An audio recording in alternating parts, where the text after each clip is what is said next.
연방 셧다운이 끝났지만 완전 정상화에는 최소 일주일은 걸릴 것으로 예상되고 있습니다. 연방 셧다운 종료로 미국민 4,200만 명이 푸드스탬프 전액을 지급받게 됐지만 주별로 지급 시기에 차이를 보이고 있습니다. 트럼프 행정부가 불법 이민 단속에 동참하는 지역 사법당국에는 140억 달러를 지원하며 불법 체류자 은신처 없애기 작전을 전개하고 있습니다. 올 연말 미국민들의 절반이 최근 인기를 끌고 있는 Buy Now, Pay Later 무이자 할부를 이용할 것으로 조사됐습니다. 제22기 민주평화통일자문회의 워싱턴 협의회가 다음 주 공식 출범식을 갖고 한반도 평화를 목표로 2년간 활동에 나섭니다.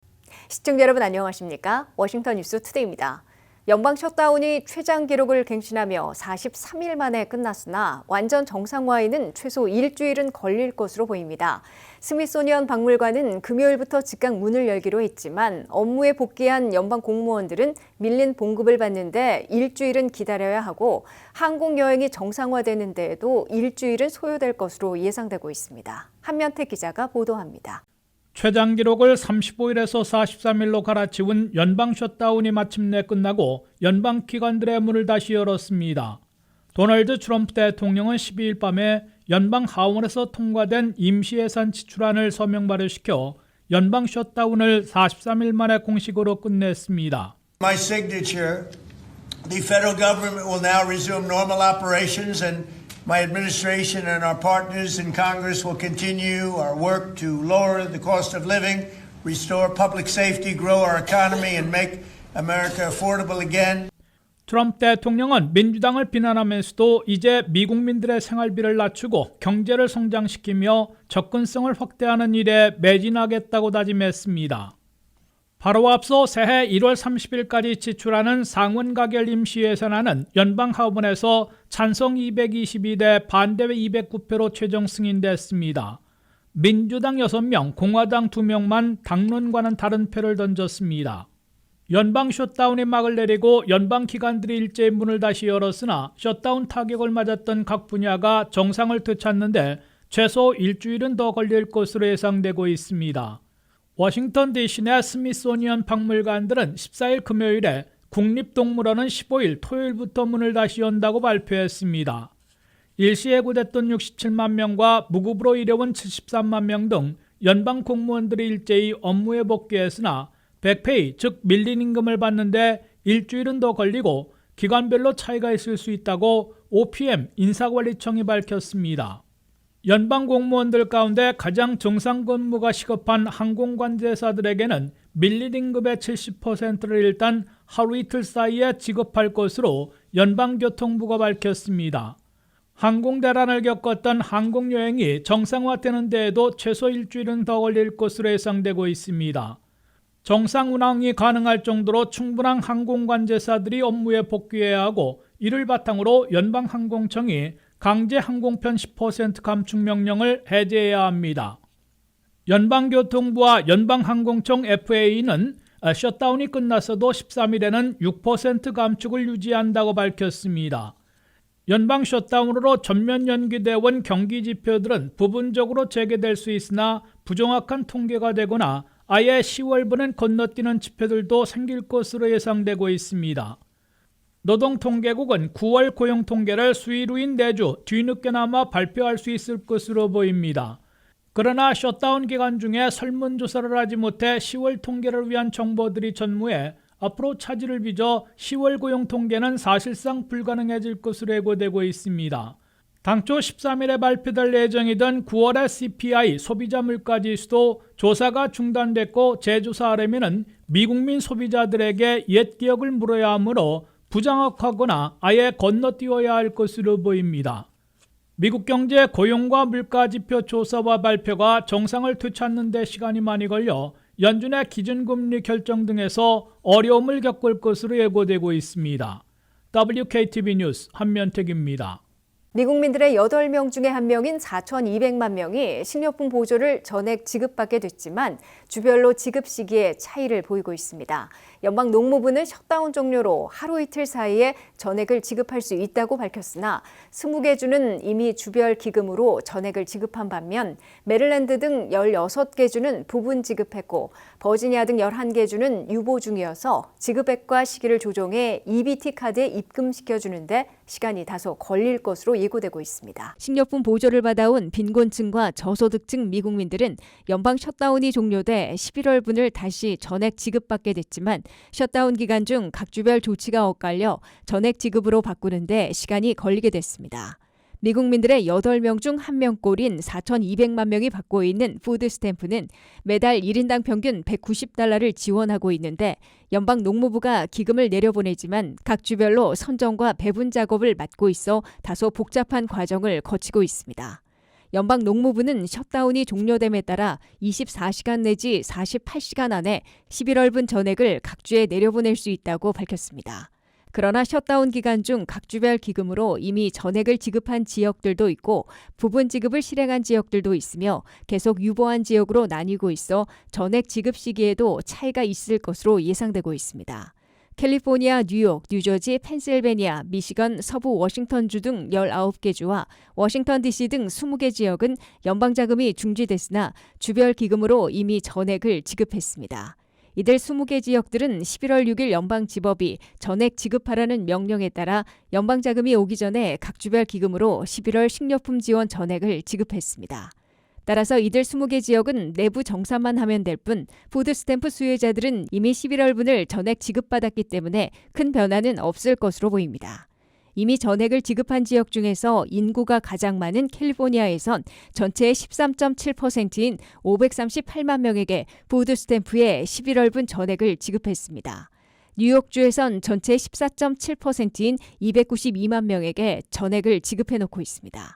이에 비해 연방대법원이 11월 7일 전액 지급을 유보하라고 명령했기 때문에 부분 지급에서 멈춘 지역이 16개 주이고 버지니아와 플로리다 등 11개 주는 아예 지급을 보류하고 있었습니다. 버지니아는 전체의 9.6%인 83만 명에게 당초 13일까지 부분 지급할 예정이었으나 셧다운이 종료되는 바람에 곧 전액 지급으로 바꿔 제공할 것으로 예상되고 있습니다. 메릴랜드에선 전체의 11.2%인 91만 5천 명에게 11일부터 부분 지급해왔는데 곧 다시 전액 지급으로 바꿔야 할 것으로 보입니다. 이 같은 주별 조치가 달라 지급액과 지급 시기를 수정하고 수혜자들의 EBT 카드에 입금시켜주기에는 다소 시간이 걸릴 수도 있을 것으로 예고되고 있습니다. 그래도 11월 27일 땡스기빙데이 추수감사절 이전에는 모두 해결돼 4,200만 명이 먹거리 걱정에서 벗어날 것으로 기대되고 있습니다. 트럼프 행정부가 287G 프로그램을 통해 불법 이민 단속에 동참하는 지역 사법당국에 전례 없이 파격적인 재정 지원을 하고 나서 불법 체류자 은신처 없애기 작전에 돌입하고 있습니다. 트럼프 행정부는 연방 이민 단속 요원들처럼 불법 체류자 체포에 나선 미전역 태스크포스 34개 주 600곳에 $140억 지원해 전체 봉급과 초과 근무 수당, 첨단 장비들도 전액 지불하고 있습니다. 한면태 기자가 보도합니다. 트럼프 행정부의 사상 최대 불법 체류자 체포 추방 작전에는 연방 요원들뿐만 아니라 지역 사법당국들도 최대한 출동시키고 있습니다. 트럼프 행정부는 특히 이민 단속에 동참하는 지역 경찰이나 셰리프국 등 사법당국에는 전례 없는 파격 재정 지원을 제공하고 불법 체류자들의 갈 곳, 은신처를 없애겠다는 이민 정책을 펴고 있습니다. 트럼프 행정부는 287G 플랜에 10월 1일까지 합의한 지역 사법당국들에게 $140억 재정 지원하고 나섰습니다. 287G 플랜 중에서 연방 이민 단속 요원들처럼 직접 불법 체류자 단속과 체포까지 실행하는 태스크포스들은 현재 34개 주에서 600곳에 달하고 있는데 훈련받는 지역 사법당국 요원들에게는 전례 없는 파격 재정 지원이 제공되고 있습니다. 태스크포스 요원으로 IC의 훈련을 마치는 대원들은 연봉과 베네핏, 초과 근무 수당까지 전액을 연방에서 지급합니다. 이들에게는 통상 임금보다 25% 더 많은 초과 근무 수당이 지급됩니다. 이들에게는 또 1인당 7,500달러까지 제공해 랩탑 컴퓨터와 휴대폰 등을 구입할 수 있게 지원하고 있습니다. 태스크포스로 운영하는 지역사법당국에는 10만 달러까지 차량을 구입하도록 제공하고 있습니다.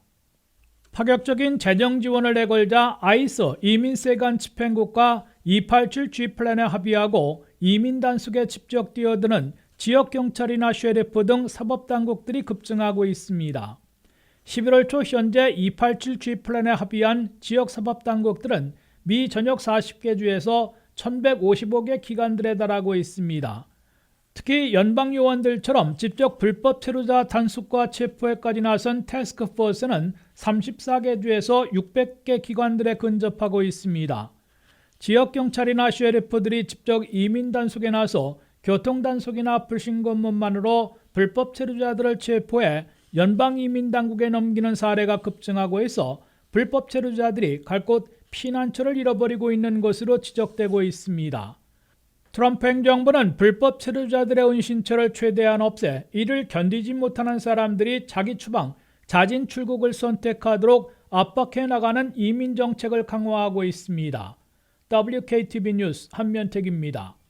미국의 최대 쇼핑 시즌인 연말 대목에 쇼핑객들의 절반은 최근 들어 인기를 끌고 있는 BNPL, 즉 Buy Now, Pay Later, 무이자 할부를 이용할 것으로 조사됐습니다.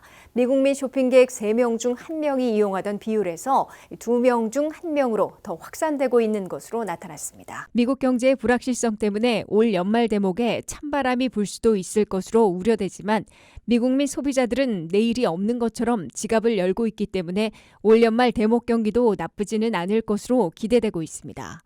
전미소매연맹은 올 연말 최대 쇼핑 시즌인 11월과 12월 2달 동안의 총 소매 매출이 사상 처음으로 1조 달러를 돌파할 것으로 예상해 놓고 있습니다. 올 연말의 총 매출은 1조 122억 달러에서 1조 171억 달러를 기록할 것으로 전미소매연맹은 내다봤습니다. 이는 2024년에 비해 3.7%에서 4.2% 늘어날 것으로 예상한 것입니다. 2024년 실제 총 매출은 9,761억 달러로 전년에 비해 4.3% 늘어난 바 있습니다. 이 같은 예측은 올해 갖가지 경제 변수로 미국 경제의 앞날이 불확실한 것으로 보이지만 미국민 소비자들은 지갑을 계속 열 것임을 밝히고 있는 데 따른 것입니다. 미국민들의 91%나 연말 쇼핑에 나서 선물과 시즌 물품 구입에 평균 890달러를 쓸 것으로 대답했다고 전미소매연맹은 밝혔습니다. 다만 미국민 소비자들은 여윳돈이 있어서 지갑을 열기보다는 지금 사고 나중에 내는 플랜들을 갈수록 많이 활용하고 있는 것으로 나타났습니다. CNBC에 따르면 올 연말 쇼핑 시즌에 미국민 쇼핑객들의 절반은 BNPL, Buy Now, Pay Later, 지금 사고 나중에 무이자 할부로 갚는 프로그램을 이용하겠다고 밝히고 있습니다. 그런데 BNPL을 이용해도 소액일 경우 대략 6주 안에 다 갚아야 하기 때문에 이를 숙지하고 있어야 합니다. 컴퓨터 등 비싼 가격의 물품은 판매사가 신용카드사와 제휴해 단기가 아니라 1년 내지 1년 반 안에 무이자 할부로 갚을 수 있는 플랜을 제시하고 있습니다. 제조사나 판매사가 제휴한 신용카드를 통한 무이자 할부를 활용하든지 여러 가지 상품을 구매하려는 경우 주요 은행들이 별도로 제공하고 있는 무이자 신용카드를 신청해 사용할 수도 있습니다. 웰스파고 은행이나 체이스 은행 등이 내놓은 무이자 할부 신용카드들은 대략 1년 내지 1년 반 동안 상품 구입이나 밸런스 트랜스퍼에서 이자를 물지 않고 분할 납부할 수 있도록 허용하고 있습니다. 이들 카드들은 3개월 안에 $500 이상 쓰게 되면 $200의 웰컴 보너스까지 지급하고 있습니다. 다만 Buy Now, Pay Later 플랜을 이용하면 다소 과소비에 빠져들 수도 있다는 경고도 나오고 있습니다. 제22기 민주평화통일자문회의 워싱턴 협의회가 다음 주 공식 출범합니다. 이번 협의회는 공공외교와 세대 간 소통을 강화하며 워싱턴에서 시작되는 한반도 평화를 목표로 2년간 활동에 나섭니다. 안혜린 기자의 보도입니다. 민주평화통일자문회의 제22기 워싱턴 협의회가 오는 11월 19일 수요일 오후 5시 버지니아 폴스처치 메리어트 호텔에서 공식 출범식을 개최합니다. 이번 출범식은 제22기 협의회의 출범을 알리고 향후 2년간 워싱턴 지역에서 펼쳐질 주요 사업 방향과 역할을 공유하는 자리입니다. 위촉장은 주미 한국 대사관 조기중 총영사가 수여하며 이재수 미주 부의장의 특별 강연과 임원단 인준, 사업계획 보고가 이어집니다. 이날 행사에는 워싱턴 지역 자문위원과 한인단체 대표, 지역 언론 및 주요 인사 약 90여 명이 참석할 예정입니다. 민주평통 사무처 이승봉 미주 담당 과장을 비롯한 서울 본부 관계자들도 참석해 미주 협의회와의 협력 강화를 약속할 예정입니다. 제22기 협의회는 평화 통일을 위한 동포사회의 실천적 협력과 세대 간 소통을 핵심 목표로 삼고 있다며 평화의 길에 동포사회의 적극적인 참여를 기대한다고 전했습니다. 북은 북대로 자기들의 자주 노선을 강화하고 있고 또 미국은 미국대로 한국을 배제한 김정은과의 대화를 시도하고 있는 어떤 부분에서는 좀 갈림길에 서 있는 그런 현상이 아닌가 그런 생각을 합니다. 한반도 평화 정책 3대 강령인데요. 하나는 평화, 그리고 공존, 그리고 공영의 성장에 한반도 새 시대를 열어가겠다고 하는 그런 비전을 제시하셨습니다. 제22기 워싱턴 협의회는 국민과 함께 만드는 평화, 공존과 공동성장을 슬로건으로 내세우고 있습니다.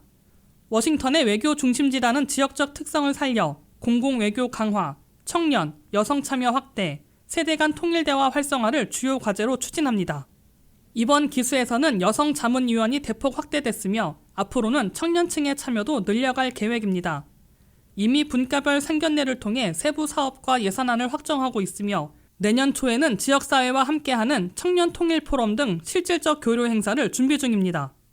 민주평통은 대통령 직속 헌법기구로 전 세계 동포사회와 함께 평화통일 기반을 다져온 민간 외교 플랫폼입니다. 워싱턴 협의회는 이번 출범식을 계기로 Peace in DC, Peace on the Korean Peninsula, 즉 워싱턴에서 시작되는 한반도 평화를 실천해 나갈 예정입니다. 행사는 11월 19일 수요일 오후 5시 폴스 처치 메리어트에서 진행되며 문의는 민주평통 워싱턴 협의회 사무국 703-585-0314 또는 puacdc22@gmail.com으로 하면 됩니다. WKTV 뉴스 안혜린입니다. 이상으로 워싱턴 뉴스투데이를 마치겠습니다. 시청해주신 여러분 고맙습니다.